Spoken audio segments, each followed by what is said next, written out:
Just when we thought the Meg really couldn't get any weirder, as if a ball gown to a movie premiere wasn't bad enough, this monstrosity, anywhere. The Jamie Kern Lima podcast, anyone? Okay, things were already super weird.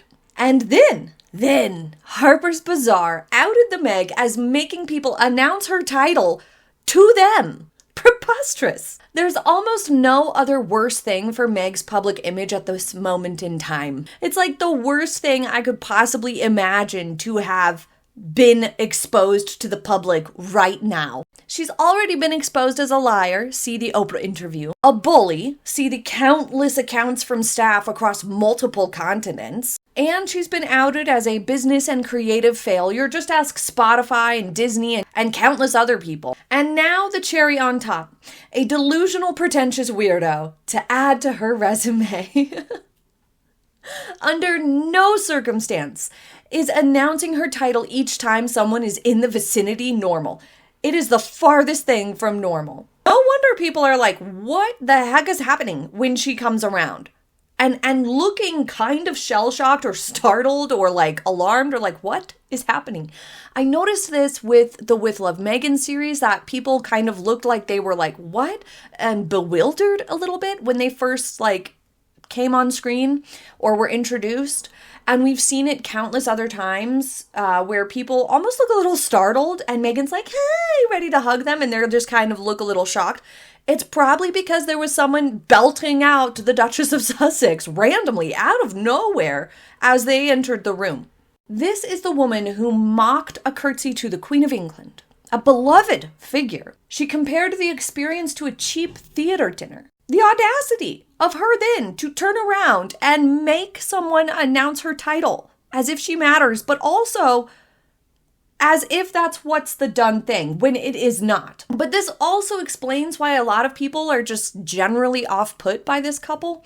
Very few people have cozied up to Harry and Meghan, and those that have are either just as narcissistic as Harold and the Meg, and therefore view it as some sort of status advantage for themselves, or they've just been bamboozled by Harry and Meghan being on their bestest behavior for them. For the very people who they wish to reel in or make a good impression, anybody can put on a face for a little while. If it's somebody that they want to use their private jet and mansions, then by golly, they'll be awfully nice, I'm sure. Or it's just people who have succumbed to the love bombing, and there's no shame in that. It can be very difficult to see through love bombing and other narcissistic tactics when you're affronted with it.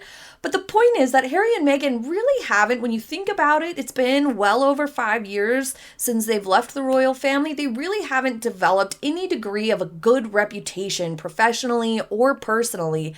By now, you would expect they would have. The attempts from Meghan to have various friends or associates offer positive accounts feel very contrived and rather empty. So, despite her efforts to repair her reputation this year with friend proximity and podcasts and telling her own story again and again, nothing can really combat this nugget of information of the whole title announcement fiasco. You may be wondering why. Why is this such a big deal? Well, because it's painfully performative. It's hypocritical, to be sure, and a desperate attempt to cling to the royal status for commercial gain. After having explicitly stepped back from royal duties and emphasized a desire for privacy, this title announcement thingy is not only cringe, but it's a highly public use of her title in non-formal settings. Key phrasing here, non-formal settings, is why it has come off so horribly for Meghan. For example, these announcements were made to a group of like 12 and 13-year-old girls and to an interviewer in a private home multiple times. What is she even playing at? It's so bizarre. It's so absurd. It's comical. Especially since Meghan has spent all year trying to launch this business image. It's particularly controversial right now for her to have such a public and frequent use of a title, as it's seen as commercializing her title and using it to try to gain an edge in her businesses, which is exactly what Queen Elizabeth said. Titles are not to be used in that capacity. And to do so in such non-formal private settings is just a bizarre choice. So these things together are making it more controversial than it would have otherwise had it been sort of like at an event or something like that, going to give a speech or something. Then, being introduced in that way as Duchess of Sussex, like people will be like, fine, whatever. They don't necessarily like hearing that, but it wouldn't raise so many eyebrows. This, in these specific contexts, with all the other moving parts of this year in particular, is what is making this such a detrimental thing to Meghan's reputation right now. This kind of formal announcement is not even a standard royal protocol on top of it, let alone one that would be used in such a casual and private setting. Typically, it's the guest who's announced and introduced to the royal, not the royal announced to the guest anyway. So this has led to accusations that this move, this habit of hers, is an artificial and delusional affectation rather than any kind of adherence to genuine tradition. Furthermore, this is very inconsistent to this huggy, friendly Meghan image that she's been trying to portray in other contexts, which is making her feel very contrived and overly managed and also sort of two-faced. Like, are you trying to be this unassuming person worried about making everyone comfortable and barefoot and all this and hugging everybody?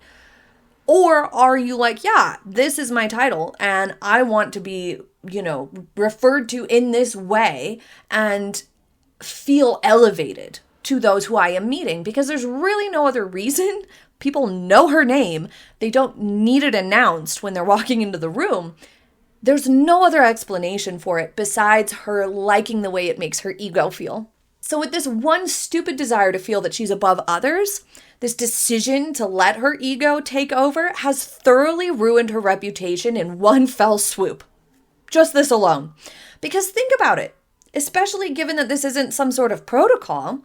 We know no one British took the initiative, and Americans don't do titles anyway. So then this means that Meghan Markle explicitly asked someone to do this. She has been requesting it. Gross. It doesn't look good for Meghan's character, which is already heavily scrutinized and has been found lacking in so many ways. It's the exact opposite of the type of vibe she should be conveying. No matter what gymnastics she does in her head of like, well, it's like technically my legal name now. It doesn't matter, Meghan. It doesn't matter. The way it comes across, the absurdity of it, the fact that it is not royal protocol or appropriate, makes it a problem, makes it problematic for her to do that. So let us reflect back to how this year started. If her 2025 concept was to finally win over the public with an aggressive charm offensive situated around maintaining close proximity to alleged friends throughout this year, which she has done. Think about it. We've seen her cozying up to Emma Grede multiple times, Victoria Jackson multiple times, claiming friendship to Pier Paolo. Just to be clear, he said, we met years ago and she texts me.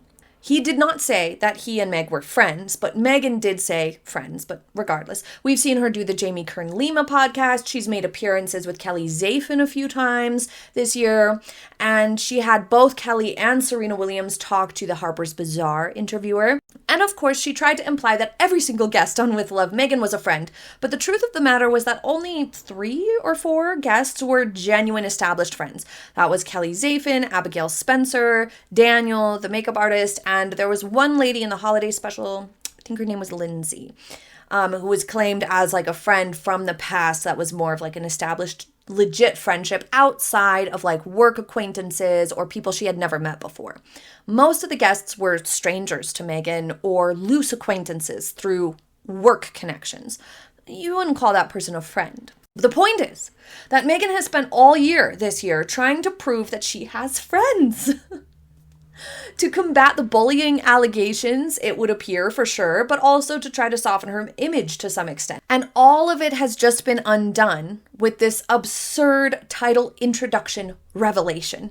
The consequences of this error in judgment for Meghan are very real, though, because she is so disliked and she has chosen of format, business ventures, things of that nature that really do rely on appeal and likability. And so this is just being seen as yet another erosion of public trust. It is reinforcing the narratives that Meghan has been trying to distance herself from, things like hypocrisy, diva behavior, and inauthenticity. And it makes it clear that for Meg, it's about image, it's about status, it's about privilege, using it and reveling in it. And she's not smart enough to not make a song and dance about the privilege that she has. Instead, she is enjoying flaunting it every chance she gets. And that is why this is one of the most damaging things to have come out about Meghan Markle in years. Leave your thoughts in the comments. Thank you for joining me for today's video. I hope you have a happy day ahead, and I will see you next time. Bye!